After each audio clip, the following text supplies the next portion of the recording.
হুম, আমি এখন telling match খেলবো। টেলিং ম্যাচে ডুবাইয়া গেলাম, দেখা যাক। অনেকদিন থেকে টেলিং ম্যাচ খেলিনি। মাই গট, এমসি উঠতে নিলাম, এমসি উঠতে দিয়ে দেখি কি রকমের এসর লাগে। কুকুয়ার বাড়ি পেয়েছিয়া 800 নেই মান দিয়া।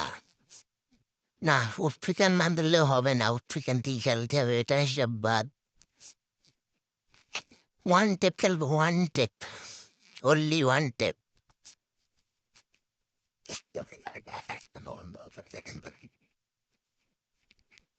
দেখি ম্যাচে কিরকম হেডশট লাগে টেলিং এ।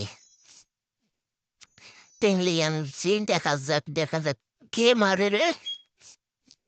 শালার মাথা ঘুরে উড়াইয়া দিন শালা বতাই গো। দেখা যাক আরেকটা এসো, এই তো হেডশট দিয়ে দিলাম, 2টা হেডশট দিয়ে দিলাম, এই যে হাত লুকাই হাতগুলো মেরে দিল। আরেকটা হেডশট নিমো, এই শালা মারে কোন থাইকা। মা শালাকেও একটি ওয়ান্টে মা আমাকেও মেরেন দিল। সেই রকম হেডশট মারলাম, এখন আমি চলে এলাম কাস্টমে, দেখা যাক কাস্টমে আমি 07 হারাইয়া দেবো। এই এক বিসিন দিয়ে ওয়ান টিপ মারবো, একটা বিসিয়ে মাথান লাগাইলে হেডশট।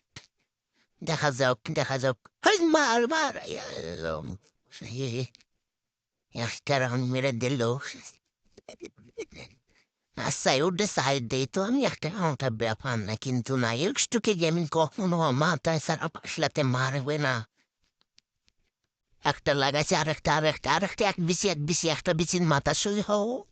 শালা প্যাকাচ্ছে পুরো পিটারে খেলা দেই খানতে রাজব। মার বিসি সরিফি, মার ওগো মার আমার। তো বাহিরে শর্ট দিলেও তো হয়, সে আমার দেখো রে মন দিচ্ছে, মান সম্মানের ব্যাপার। আবারও আমি এক বেছে নেব, কিন্তু না, ওকে আমি 3টা সাইজ দিছি আর একটাও জিততে দেবো না। এবার হাতে আমার খেলা শুরু, ফাইন না। দেখা যাক শালাকে কি মাইন দিতে পারি, শালা কোথায় বাড়া। হেই, 3টা সাইজ দিছি, এবার বাড়া খাবি। বোকা সদা হয়ে গেল। মার আরেকটা কিছু হলো। 0 সাইডে হারেন দিল।